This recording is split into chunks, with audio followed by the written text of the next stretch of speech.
Hey friends, it's wonderful to be able to see you guys through that camera lens. I can picture all of your little faces and you look so friendly and happy, and I miss you. I wish I could be with you in person. But I have to say, it's pretty nice that we have this opportunity to be able to talk to each other kind of via video and then emails back and forth, and we can still share things together. So let's just make this into a positive, and maybe it could be a really fun adventure together. So you might be looking at my outfit and might be wondering, if you've been following my other classes, what color are we doing today? Because that's kind of been the question for the past every time that we've met, right? So if you look at this color, you might think, oh, well, is that black? Is it gray? What color is that? Well, unfortunately, I couldn't find something exactly the color per se in my wardrobe of what we're going to wear, because maybe it's just not my favorite color to wear on a t-shirt. But our color today is silver. And so this is in the family-ish of silver. Silver is kind of unique compared to some of the other colors that we've been doing before. It has its own personality, which I think is really fun. So silver, when we think of it, we can think of silver as being silver, the shiny metal, almost like you look at my ring and it's shiny metal kind of silver, right? Or you can think of silver like the matte, or the kind of not metallic, not shiny silver, which is maybe a light gray. Often we think of it kind of like a light gray. So it could come in either form. For this class, I want to talk to you mostly about the gray that's the shiny silver that we think of when we really truly think of silver. On that note though, I want to pause for a moment, because I always ask you at the beginning of every class, what comes to mind? What do you think of when you think of silver? So I want you to just ponder that for a moment. What do you think of? So picture your house, picture taking a walk, picture going on a vacation, picture where your dad works and your mom works, or any of it, and picture like what makes you think of silver. And ponder that in your mind. I'm going to ponder it while you ponder it. Are you still pondering? Okay. So I'm just going to pretend that you started raising your hands and you started calling out all these ideas about what silver things you can think of in your life. You might have said, oh my goodness, I can think of silverware. Or you might have said, no, not silverware. I can think of, well, these aren't really silver, but they're right here. Scissors, or things that are made of metal. Well, they're silver. Or you might have said something else like, oh, let's say, what about a mirror? You might have thought of a mirror and how that's kind of silver. You might have thought of jewelry. There's all kinds of things that we can think of that are in our world that are silver. The things that I thought of immediately when I was thinking about silver, before I really looked into silver, is I thought of jewelry, because of course that's often silver. Silver in color, not necessarily silver in what it's made of, which we'll get into later. I thought of my husband's garage and all of his tools and his screws and his screwdrivers and his saws and all those things. They're silver. My refrigerator, which is right here, but you can't see, but that's silver. My microwave is silver. All those things are silver. But I also thought of things like, you think of like outer space and space travel, and you think of the future. So things that haven't happened yet. And those are the kinds of things that really come to mind. Or even, the most basic thing, maybe you think of money, right? So coins are often silver. Now, technically, on that note, we'll take a little sidetrack here for a moment. Most of our coins don't really have much silver, if any silver content in them. But these bad boys that I have right here do have silver in them. And why is that? Because they were made before, I think it's 1969, when quarters and half dollars and dimes had actual silver, the metal that is so valuable, in it. Now we don't really have so much of that. But those are all things that I think of when I think of silver.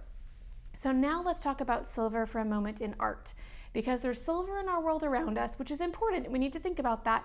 But how does that connect to art? Because this is an art class, right? So let me think about that for a moment. The color wheel. We've all talked about the color wheel. We've talked about that probably every class. Silver doesn't really have a home on the color wheel. There's not a particular spot. It doesn't really have a place. The closest that you could get is maybe saying that it's light gray, which I mentioned when I was talking about my outfit. So if it doesn't fit on the color wheel, then that means it doesn't really have a complementary color or an opposite either on the color wheel. So the unique thing about silver, even though we're talking about it as a color, it's different than the other colors we've talked about. It's unique because it can go with things, it can look good with things that are warm colors, like all of these. These are all warm colors, right? You see these colored pencils? Golds and reds and yellows and oranges. Silver can look great with that. I'll grab this silver foil that I have right here. It can look good with almost any of these, which is really cool. This is probably really bright on the camera. But silver also can look really great with cool colors. So I've got this handful of cool colors here. So since it isn't on the color wheel per se, it is really interesting how neutral it is, how friendly it is with cool colors and with warm colors. It makes it really unique and different than the other things that we've talked about. So it's almost like silver and its personality is kind of conflicted. It has like these two personalities that are kind of fighting each other. On one side, silver is this thing that we think of when we think of money and wealth and riches and chivalry. Think of like knights in shining armor. That's silver. And then it has this other personality, which it's almost like it's secondary to gold. And what I mean by that is gold, we've talked about this in our other class, we think of like the riches of the world. We think gold is like the king of colors, right? It's super important, it's super valuable, and everybody just knows that gold is valuable. It's always been valuable. But silver, it's valuable, but it's almost like the prince or just a step under the king. It's important, but why is it secondary? It's still hard to find if you were to mine for it or try to dig it up out of the earth's crust, because after all, that's where you get silver from. So why is it secondary? Well, one reason I think that silver is not quite as important as gold is because silver tarnishes.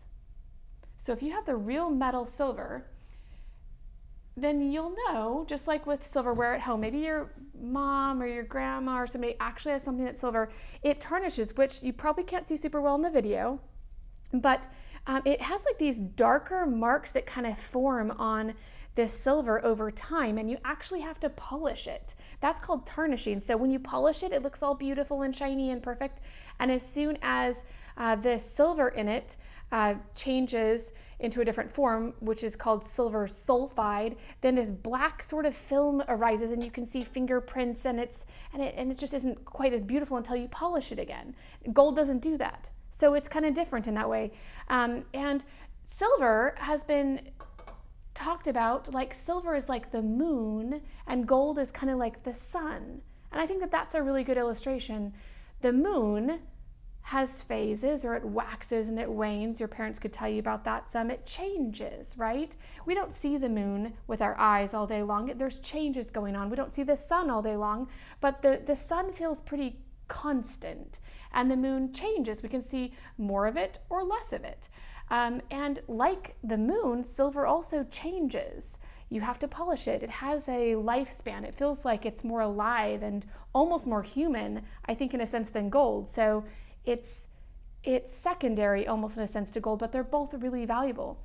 So an interesting story about gold, probably one of my, about silver, I should say, probably one of my favorite stories about silver would be in Bolivia, back in the 1500s, I think it was the 1560s, something like that.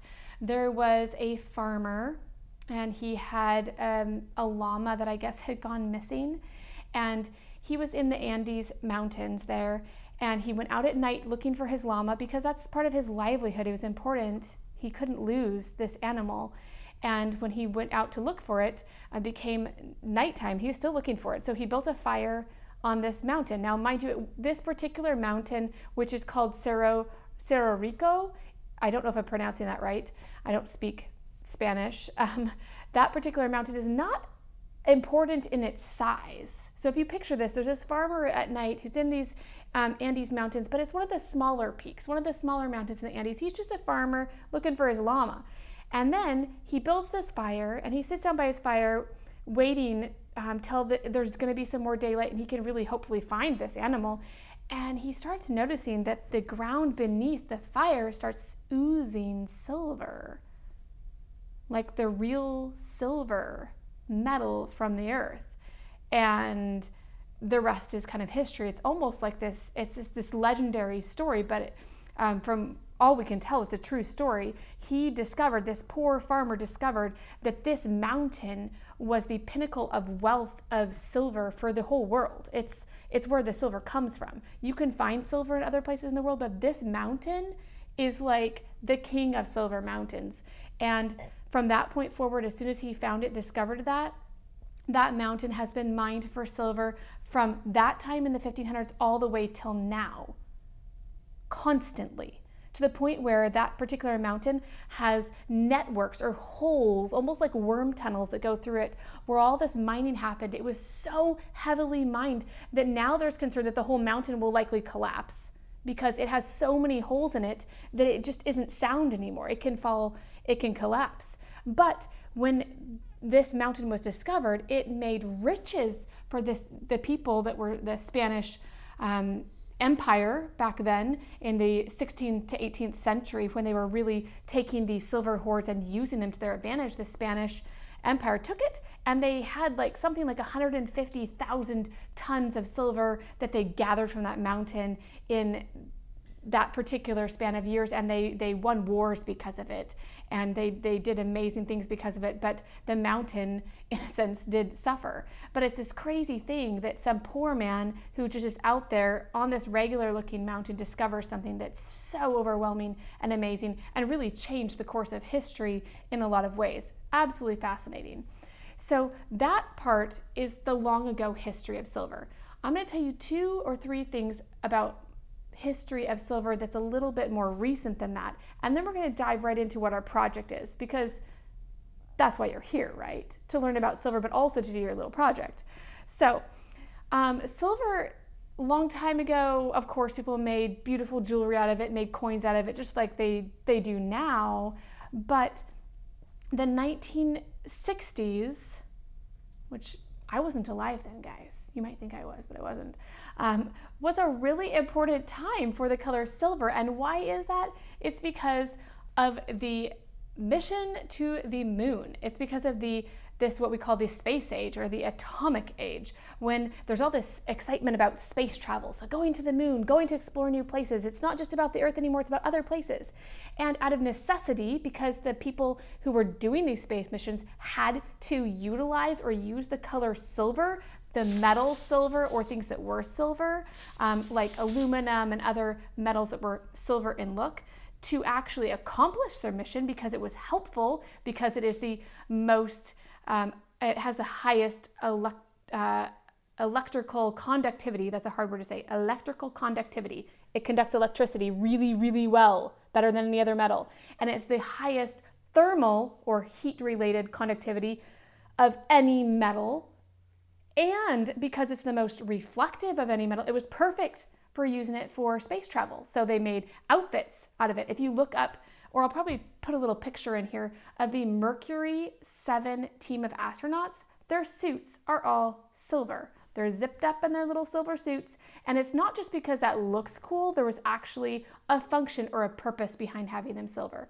And then all of the little, you think of the little rovers which drive on Mars and all these things, they have silver as a really important color in their design. And it's not, again, just because it looks cool, it's because it has purpose. But because it was used so much in space travel and everything we think about outer space, astronaut suits and rovers and space shuttles and all this, it became something that was done in fashion. So now people are like, hey, that's really cool that everybody's talking about going to the moon and going to other planets, and maybe we'll live on other planets. It's all exciting. So now we want to wear it in our outfits. So I'm going to throw in some pictures of all these crazy outfits that came out in the 1960s, these trends or these ways that people decided to dress that were kind of crazy and totally not practical, by the way, especially in the 1960s. There's some fashion now or things that people wear now that's not practical.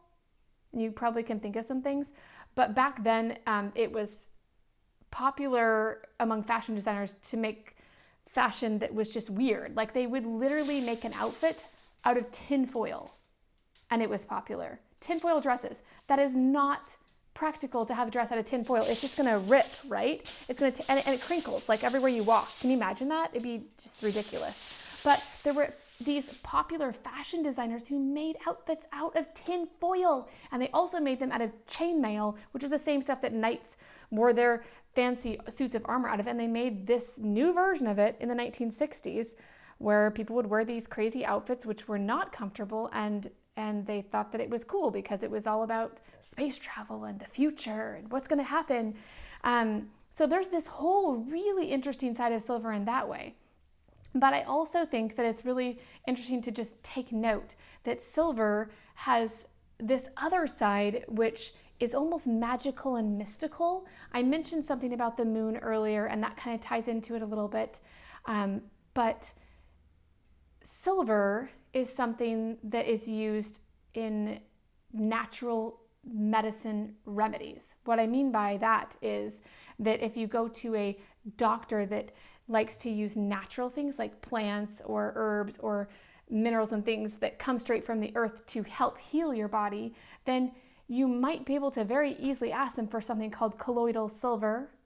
I have some at home. I didn't bring out my bottle, but that's something that has been shown over many, many years to have great antibacterial, antifungal properties, and it kills things that are germs, that are the bad stuff. And so it kills it. And silver does that because bacteria and fungus and algae and all kinds of things that hate silver. They can't live on it with it. So then people figured out, hey, our bodies actually need some of that in it. What if we put a little small bit in this bottle in this certain way, and then it can be something that's part of our nutrition to help our bodies fight germs? Well, now we know more about why that works and why it can be so effective. But years ago, people didn't necessarily know why it worked, but they did start to realize that silver was doing some crazy things. And so even years ago, like thousands of years ago, people were very superstitious about silver, meaning they thought that it was very magical how it could kill germs, and they knew it could make people healthy and well if they used it in the right ways, and they didn't understand why. And so to them it was like this magic, this magical power. It's shiny, it's magical, it's everything magical, right? And then that has kind of lived on through legends and stories, and you think about werewolves and the silver bullets, and I could go on forever, and you wouldn't have any idea what I'm talking about, most of you, but it's super fascinating. So now I'm going to pause, and now we're going to switch, and we're going to make our own really cool project using the color silver. And you're going to take all that information that I just threw at you, and you're going to try to put something really cool and beautiful onto a piece of paper. And it's going to be something that comes from you, out of your mind, out of your creativity, and it's going to be awesome. So I'm going to show you that part next.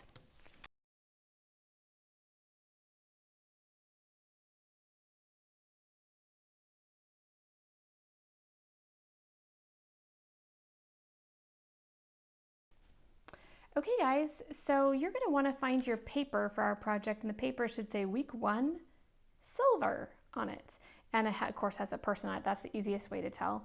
First of all, I just want to say to all you kids out there, especially you boys who might think, oh my goodness, Mrs. Tina, are you seriously making us do a paper doll project?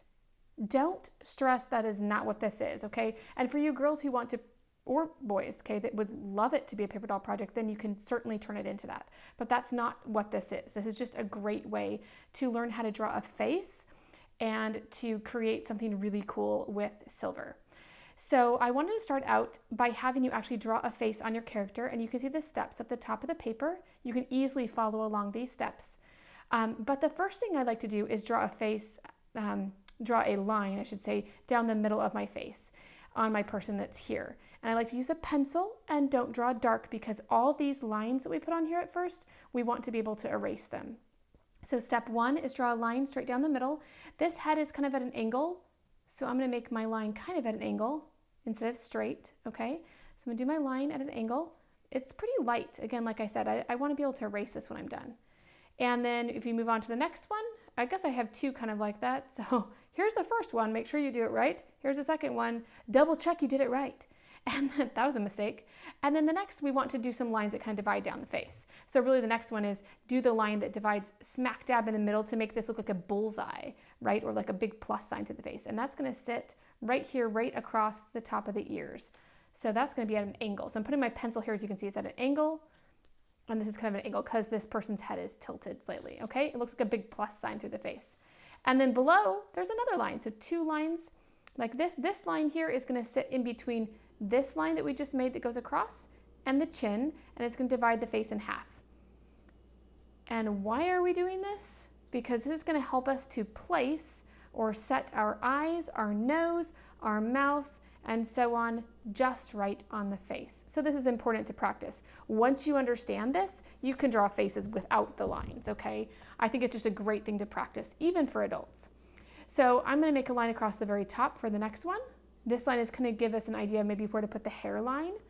And then on this one, you can also see I have added on here eyes and a nose. And for the eyes, I've just got them on that middle line, so the line that goes right across the top of the ears. I've just got 2 little arches. They're almost like little rainbows. Very simple little shape that goes across the top like this. And that's for the eyes. And then the nose, I just made like a really simple nose shape. We could go more into how to make noses in the future, but for this, we're not going to spend forever on it. You can make your nose a little differently if you want. The nose is going to land right on that line right down here that goes through the middle of the face down below the ear. So eyes below the line that's at the top of the ears, and nose above the line that's by the ears here. You see how they kind of fit in that space? And then we need to make a line right here that's going to be for where the mouth is. So the mouth line is in between this line, which is right below the ears, and the chin. It's kind of about halfway. So make myself another line that goes right here. So my person's looking kind of crazy, but it's going to be better when we get this done. So then on that line, you can draw yourself a little smile. Or maybe they're a warrior that you're going to make, and so you might make them, you know, kind of like fierce. So I have a very simple face started here. My face now needs, though, the circle part of the eye, and it needs eyebrows and some other features to kind of finish it up. So on my eyes, I'm going to make a little circle for them looking a certain direction. I'm going to try to make sure that these 2 little circles, which represent the colored part of the eye, look like they're looking the same way, so it doesn't look like the person is all cross-eyed. And then above the eye line that I made myself here, or this line that goes right through the middle of the head, I'm going to make my eyebrows. And those are just very simple little arches. They go here and they touch down on the sides like this. You can see how I did them up here. And then like this over here. Little tip, when you're drawing, if you're trying to draw a guy versus trying to draw a girl, one really easy way to make it look more like a guy or look more like a girl is on the girls, give them some eyelashes that you can really see. On the guys, obviously guys have eyelashes, but maybe don't make them show up quite as much. And then guys also, you could make the eyebrows maybe just a little bit thicker, and it just makes them feel a bit more like they're just like a guy. I don't know. There's something about having eyebrows that are just a little bit fuller that sometimes makes it feel more like a guy when you're just drawing a quick little drawing like this. Obviously, women can have beautiful, thick eyebrows as well. But that's just a little easy way to make it look more like guy, more like girl, depending on what you want. So I've got a little bit started here. I'm going to do a little line that kind of goes under the eye too to kind of finish out my eye, and under the eye on this side. Now on the video, this is probably really tiny, like so tiny you can't even tell what I'm doing. So I'm going to flip my paper really fast. I'm going to draw you an eye on here so you can see. So this is the really, really big version of what I'm doing on the eye. I made an arch like this for the eye. It's kind of light. I notice how my lines are loose. I'm not trying to dig into the paper, not even on the tiny person. And then for the colored part of the eye, essentially I'm drawing myself a circle that sits right about there on the eye. It could be over here a little bit further if they're looking that way, over here a little bit if they're looking that way, but something kind of like this. And then underneath, then I want to take and do another line that kind of goes like this across the bottom. This is sort of for the bottom of the eye, okay?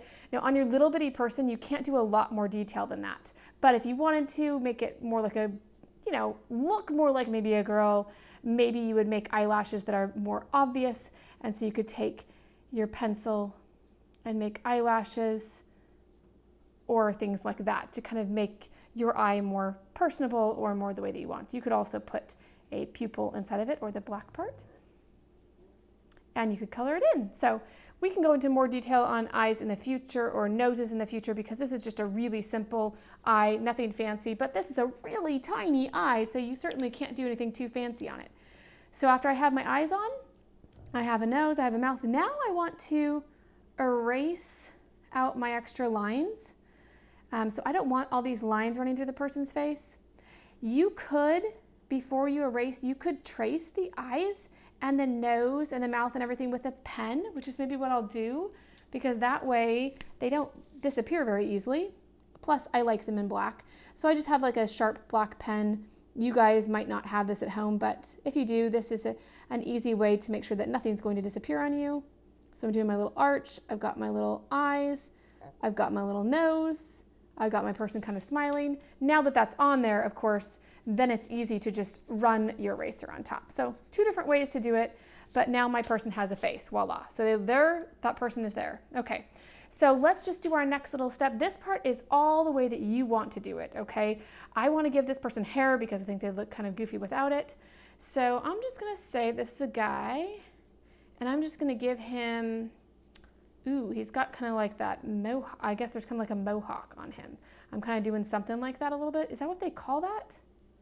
A mohawk, where it kind of goes up there? I don't really know. Maybe a little bit on the side of the face for some little sideburns a little bit. He definitely needs some color on his hair because it looks kind of funny to just have it in pencil. You can just have fun with how you want to do the hair. I'm going to go over it again with my pen. I don't want to make it solid because I don't want him to have black hair, but I'm just going to give him some kind of crazy hair. I'm going to even drop below that line that's on the top of the head. Give him some hair there. You know, style it the way that you like it. He could have long hair, short hair, whatever you guys think looks good, okay? He's kind of got a crazy hair day. He has been inside of this house way too long. He needs fresh air, and this is what he looks like, okay? So there he is. Yeah, I'll have to kind of work on him a little bit as I go, but you can tell very simply, now he's looking more like a guy, kind of. So now my guy, before I do much else on coloring him, I want to give him a little bit of clothes under here. So I'm just simply going to draw on a line here, and a line here, and a line here. Oh, look, he's getting a t-shirt, and a line across here. And then I'm just going to give him little shorts. Okay, none of you guys would probably wear this, and you're probably laughing on the other side here, but this is going under his silver outfit, okay? So don't freak out about what he's wearing, okay? So that's pretty much all I want to do for his outfit. You guys could certainly do more and have fun with it. Next thing is I want to color him. I'm not going to make you guys spend a long time watching me color, but I'm going to show you a little bit. I like to use colored pencils. If you have colored pencils, that would be fantastic. If you don't, you could use something else. You could use markers. You could use watercolors if your paper holds up to it. But colored pencils are kind of my favorite. So I'm taking a peachy colored, because this is just what I have, for his face. And I'm going to color kind of in a circular motion. So kind of around like this. I'm going to color and blend in his face.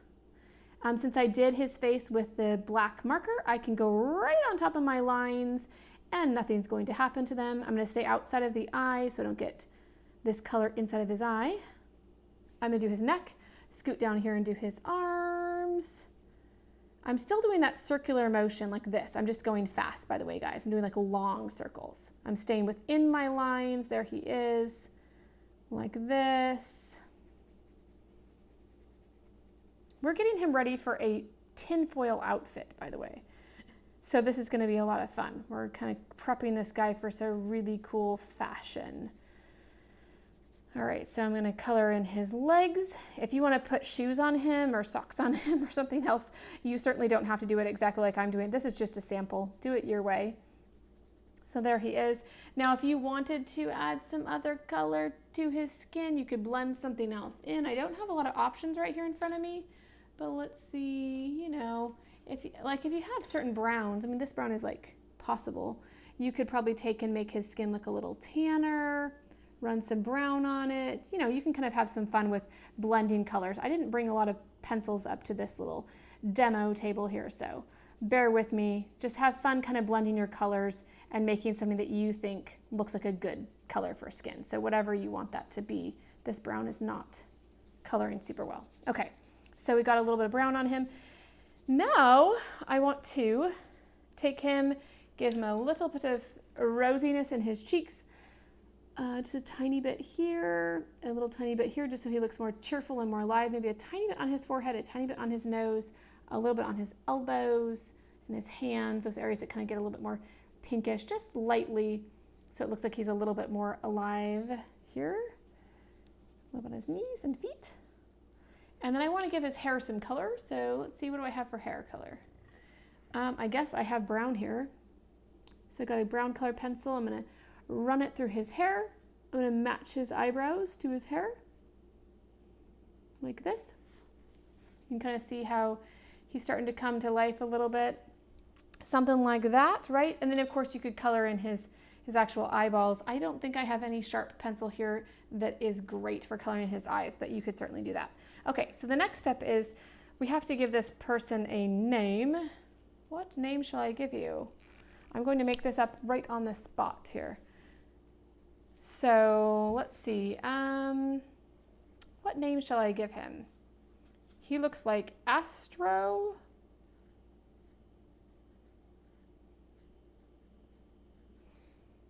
What is it? Astro Arnold. Okay, this is a really weird name, but I think he's going to be something to do with outer space, so that's what's coming to me. Okay, there he is. So now we need to cut him out. So I'm going to take my scissors and cut him out. First, I'm just going to kind of slide around him like this,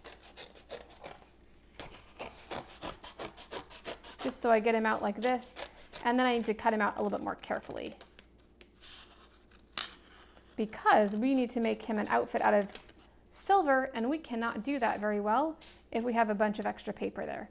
So now I'm going to take my scissors and I'm going to cut around him. So the edge of my scissors are staying outside of the black line, and I'm going to carefully cut around him. You are totally welcome to ask your parents or somebody else to help with the cutting part of this.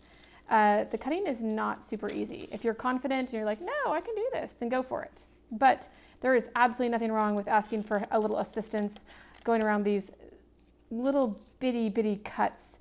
You definitely want scissors that are able to handle little edges and such, okay? So I've now gone around part of him. I'm just going to continue sliding around the outer edge of him like this. These are not even that great as scissors, but they're working all right. So hopefully you have some scissors that work. Like this. The hair part, we'll come back to that a little bit. I'm just going to kind of, for the moment, go around his hair like this, leaving those points there. I'm not going to try to worry about them at the moment. Going around his ear. I don't want to chop off his ear if I can help it. Around his face like this. Back down to his neck. Around like this. So Astro Arnold, I am creating him as we go. Literally, I had no idea what he was going to be until I started making him, which is sometimes how my art goes. I think that he is somebody that is an aspiring astronaut.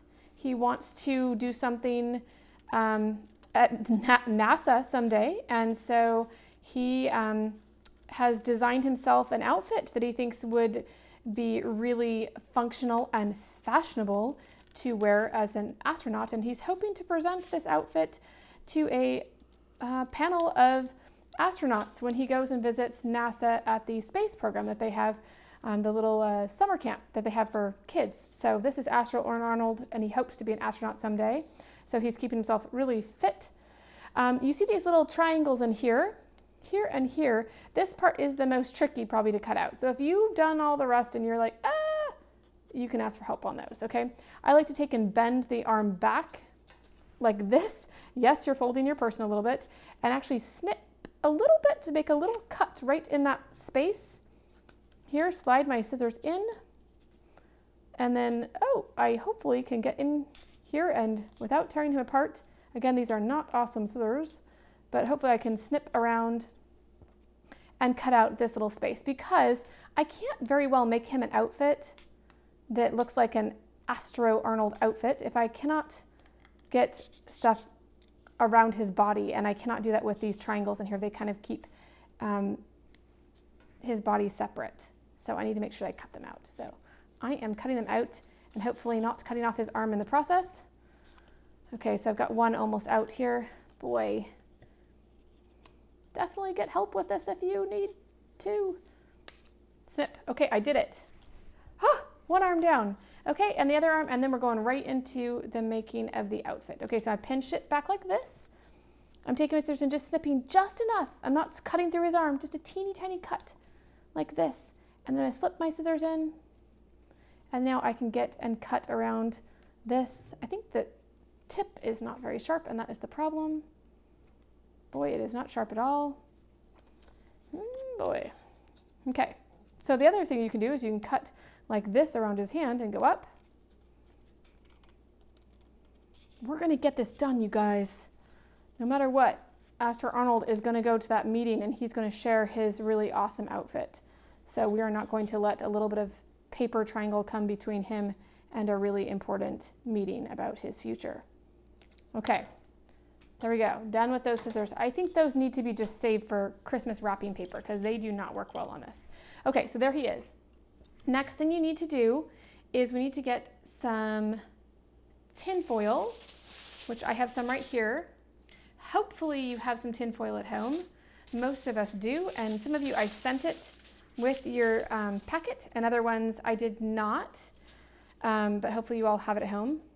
I'm actually gonna do one other little thing before I start making his little outfit. I'm gonna go up and cut a little space in here so I can give him a really cool silver outfit and it can actually go around his legs. I'm gonna go in here and then go like this. So see, I'm just cutting in between his legs so that I can make sure that I have space to do the silver. Okay, so I cut that out. There we go. There he is. Okay, so what am I going to make him? I am going to just kind of create just the way that you guys are going to create your own. I'm just going to make things up as I go here, whatever kind of comes to me. I want to first take and make him something that can go around his waist here like this. So I'm going to kind of slide that tin foil in here and maybe slide it on the other side in here. See, I've got a little hole right there. I'll be able to put it right through the little hole and pull it right on through. And we're going to make him a really cool outfit. So it could take me a little bit to kind of get this whole outfit figured out. What I'm going to do is at the end of this video, I'm going to share with you guys a picture of the finished outfit for this Astor Arnold. And it'll just be fun and whatever it is. And I don't totally know until I create it. So I'm going to work on making his outfit. I might even give him some really cool like silver hat kind of to go with it. But tinfoil, of course, is really easy to rip. And so you can easily just tear off pieces, kind of squish it into place where you want it, and then make new parts to the outfit. So this should be lots of fun. You can make pleats, which is something that could be really cool, especially if you're making like a skirt for you girls or those who are making a girl. You might want to make a skirt with pleats. So let me show you that really fast. You might take your silver piece, that's the aluminum foil, and fold it. We'll kind of call an accordion style. So fold it like, I don't know how well you guys can see this, fold it like back and forth this way, and then this way, and then this way, and then this way, kind of like this. We're going back and forth like this, and it makes this really great shape that kind of makes pleats like this. You see the pleats like this? So you can make a really cool skirt, or even things for, you know, it totally doesn't have to be a skirt. It could be like wings or like, I don't know, something cool. But you see the shape on that? That's pretty fun. You can also take tin foil and you could roll it like this, and you can twist it, and you can make it into kind of like rope that could make really fantastic things too, like cords if he's like an astronaut, or maybe this is something for a belt, or maybe it's something for a knight in shining armor, like a spear or a necklace. You don't know, there's endless things that you could do, right? You can just have lots of fun with it. You could give him something in his hand. So I want you kids to have fun with this. Make some fun shoes for them, make some fun hat for them, whatever they're holding their hands behind them. Give them a name because they're a character. Let's pretend that they are somebody, you know, that has this really cool silver outfit. And then after you make it, when you finish it, just like I'm gonna do, then we're going to take pictures of it and then share our pictures with everyone. So we'll send out my picture and we'll send out your pictures, and we all get to see what we made and just have fun and laugh and enjoy all the different characters that we've made. So it'll be a lot of fun, and I look forward to seeing what you made. Bye. Hey guys, so I have spent a few minutes working on this Astral Arnold guy, this fictional character that I made who wants to go present his ideas about the space program to NASA at his new summer camp coming up this summer. He is a teenager, and he's also influenced by, as I created this, I realized, ancient times, which is a little weird, but he loves ancient times, and so his outfit became less of an astronaut outfit as I was going, or like something that looks like it's from outer space, and more of like a toga. And I don't know why, it just sort of like went that direction. So Astral Arnold is just really interesting. He has this outfit that's sort of looks like maybe he's Greek or Roman or something like that. He has this strange little hat, and he's carrying this, which is reminiscent of, like, say, a torch. So he wants to have this kind of Olympic look to him and make him look very important. He's going to really convince NASA that he has ideas for the future. So anyways, I just had fun creating him, and I know you're going to have fun creating your characters. I cannot wait to see what they look like. It should be so fun, and share them. Don't forget, the email is on the paper that I gave you before, and I'd love to see all of your pictures and share with everybody. It'll be so much fun, and I can't wait to see you next week. All right, bye.